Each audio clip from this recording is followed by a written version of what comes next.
Is Outnumbered. I'm Harris Faulkner. Here today, Andrea Tantaros, host of Kennedy on our sister network, Fox Business, Kennedy herself, Katie Pavlich, and today's Outnumbered once again. It's great to be back with you guys. Thank you. All right. And you gave us a pre-show huddle and everything. We had a little hold about it. Here we go. It was a little pep talk. I mean, with all the news that's going on, so many different. We're going to get going. Now the news.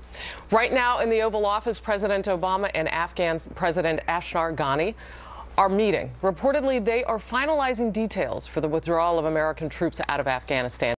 They may be on the move inside his country. He's asking our president to delay. Also, you've got lessons from Iraq. What are your thoughts, Joe? Well, I think the list there, because like you say, all you need to do is look at history sometimes. And Andrea, I want to ask you about the politics of this, of this delay, because everything is fueling this. However, I actually legacy with this president, and a couple things to add in.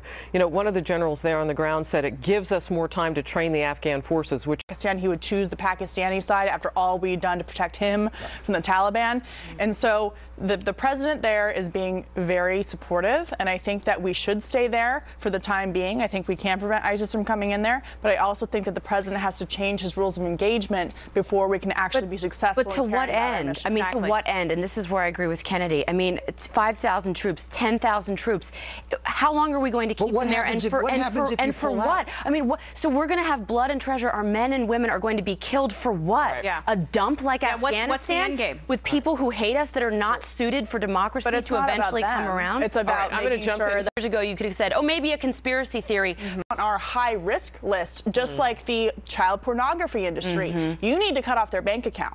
So what they do then is the bank is under a subpoena. In states that have approved marijuana usage. Yes, you know, exactly. They won't allow banks to be legal business. Yeah. So now they have to hold these tons of cash, which become very susceptible. I mean, I would think be very does keep it out of the economy. My main question is, what about redress? I mean, if well, following her speech, Clinton did not take any questions, but did receive a standing ovation.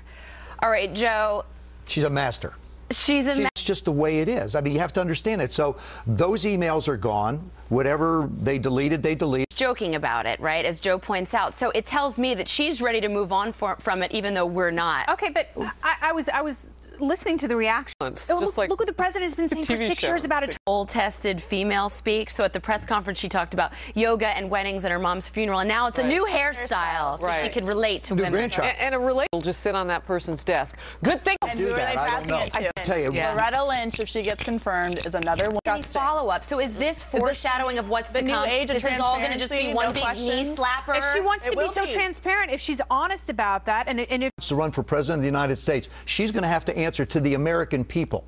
That's going to be at some point. There's got to be an answer. Here's my fear, that it follows the same progression as Benghazi, right? So then they start to. Anyone who asks a question, they start to paint them as being delusional. Right. And they laugh. Oh, Republicans are overreaching. Oh, they're crazy. They're just making it up. Oh, they have a derangement syndrome. And they start to accuse the right of acting, you know, like James Carville did. Yeah.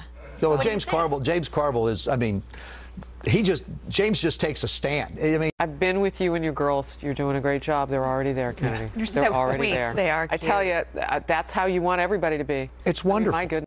I hope she has no hitters next year. I hope she pitches perfect games.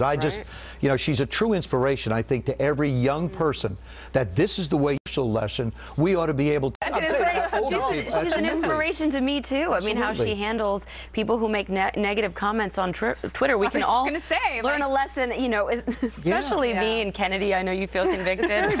Their cheek. It's very faith strong. That's what I think of. Agreed. Yeah, what an amazing. It'll serve her well in baseball and also in life.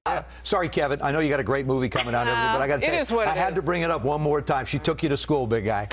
Okay, so we've got a lot of news coming up. We're going to scoot out of here. Great to have you. I just had an idea. If we all would tweet Monet Davis, #FaithStrong.